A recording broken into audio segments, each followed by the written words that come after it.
मित्रों, कैसे हैं आप? आशा करता हूं ठीक ही। फॉरेन रिटर्न वालों का विशेष भौकाल है, चाहे वो विचार हो, व्यक्ति हो या वस्तु हो। भारत में ऐसे ही एक संस्कृत उद्धरण बहुत ट्रेंड कर रहा है। लोग उसके टैटू बनवा रहे हैं, उसकी लिखी हुई टी शर्ट, मोबाइल कवर और जो चाबी वाले छल्ले होते हैं वो खरीद रहे हैं। और वह उद्धरण है अनुबक्षति प्रवाह। और इसके लोकप्रिय होने का कारण है मशहूर गायिका कैटी पेरी, जिन्होंने इसे अपने दाहिने भुजा पर ऐसे बनवा रखा है। जी हाँ, इन सेलिब्रिटीज के बहाने ही सही हमारी ये संस्कृत भाषा के उद्धरण लोगों के सम्मुख आ रहे हैं और हमारी इस नई पीढ़ी में इन चीज़ों के बारे में बात हो रही है। अब चलिए, संस्कृत उद्धरण की बात हो रही है, प्राचीन ज्ञान की बात हो रही है, तो आपको बताता हूँ ऐसे ही एक नारदीय सूक्त के बारे में जो लिखा हुआ है ऋग्वेद के 10वें मंडल में, जिसे हिम ऑफ क्रिएशन अर्थात सृजन की ऋचा कहते हैं। वह वेद जो अग्नि, वरुण और इंद्र की बातें करते हैं, वह उससे पूर्व सृष्टि के सृजन की बात करते हैं। और इसकी छठी ऋचा में, जी नारदीय सूक्त की छठी ऋचा में जो लिखा है, मैं आपको बतलाता हूँ। मैं आपके सामने पढ़ूंगा, ये स्क्रीन पे आ रहा है कि अंततो गत्वा कौन जानता है, कौन ये बता सकता है कि यह सब कहाँ से आया। क्रिएशन अर्थात सृजन कैसे हुआ, वह ईश्वर, वह स्वयं कहाँ से आया, वह भी संभवतः सृजन के पश्चात ही आया। और यह अस्तित्व में सब कैसे आया, वह ऊंचे स्वर्ग में जो सबका सर्वेक्षण करता है, क्या वह यह जानता है? संभवतः वह भी नहीं जानता कि यह ब्रह्मांड या यूनिवर्स कहाँ से आया।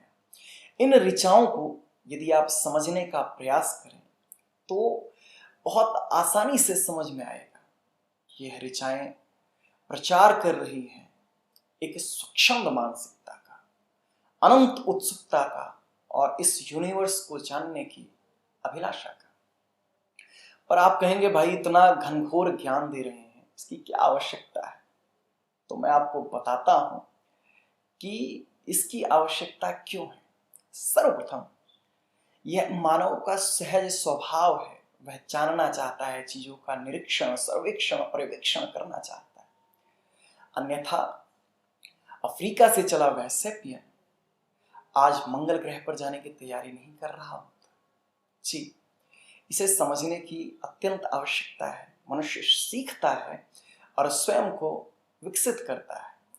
आज के समय में ऐसे कई कोर्सेज हैं जो विश्वविद्यालयों में नहीं पढ़ाए जाते, पर इंडस्ट्रीज में, मार्केट में प्रयोग होते हैं।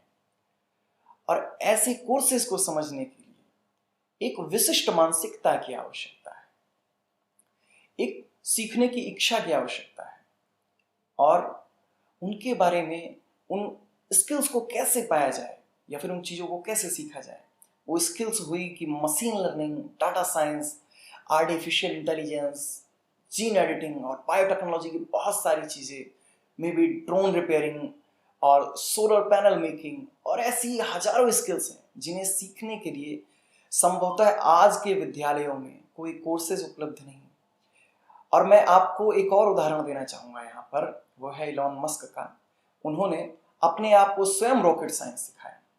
तो ऐसी चीज़ों को सीखने के लिए, जिन्हें सिखाने के लिए कोई उपलब्ध नहीं है, इसके लिए आपको एक उत्सुक मस्तिष्क और एक हर जगह ऑब्जर्व करने वाला, अन्वेषण करने वाला व्यक्तित्व चाहिए। पर यह सब ठीक है, हम सब करना चाहते हैं, पर बाधाएं कहाँ आती हैं? बाधाएं हैं कहीं ना कहीं हमारे आपके हाथ में यह जो फोन है, हमारा यह जो कंफर्ट जोन है, इसका जो चस्का है, और थोड़ी थोड़ी देर में हमें चीज़ें अपनी जगह से डिस्ट्रैक्ट कर देती हैं। कहीं ना कहीं हमारा इमोशनल बिहेवियर, हमारा ईगो कि नहीं भाई हम तो सब जानते हैं, इस प्रकार की चीज़ें हमारी इस अनंत शिक्षा की बाधा में रुकावट लाती हैं, शिक्षा के मार्ग में रुकावट लाती हैं, बाधा बनती हैं। तो मैं आपको निश्चित रूप से इस मार्ग पर चलने के लिए प्रेरित करना चाहूँगा और बताना चाहूँगा कि क्यूरियोसिटी, ऑब्जर्वेशन, ये जो है इसको फॉलो करना बहुत ही जरूरी है। और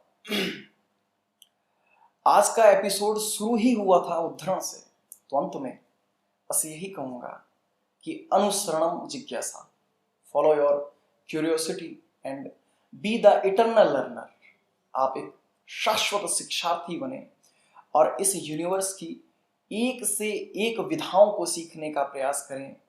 इस सोशल मीडिया पर, या फिर क्षमा कीजिए सोशल मीडिया नहीं कहूँगा, यूट्यूब पर जितनी से जितनी विधाएं हो सकती हैं, जितनी से जितनी ज़्यादा स्किल्स हो सकती हैं, उन सब को आप सीखने का प्रयास करें और एक अनंत शिक्षार्थी के रूप में अपने आप को प्रस्तुत करें, अपने आप को बनाएं।